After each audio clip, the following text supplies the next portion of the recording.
نہ تو اندھے پر کچھ گناہ ہے اور نہ لنگڑے پر اور نہ بیمار پر اور نہ خود تم پر کہ اپنے گھروں سے کھانا کھاؤ یا اپنے باپ دادا کے گھروں سے یا اپنی ماؤں کے گھروں سے یا بھائیوں کے گھروں سے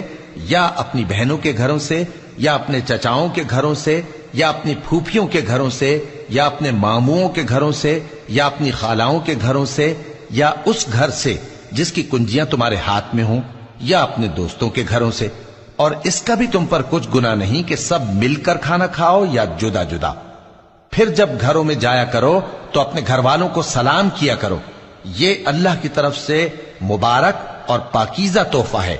اس طرح اللہ اپنی آیتیں کھول کھول کر بیان فرماتا ہے تاکہ تم سمجھو۔ مومن تو وہ ہیں جو اللہ پر اور اس کے رسول پر ایمان لائے، اور جب کبھی ایسے کام کے لیے جو جمع ہو کر کرنے کا ہو پیغمبر کے پاس جمع ہوں تو ان سے اجازت لیے بغیر چلے نہیں جاتے۔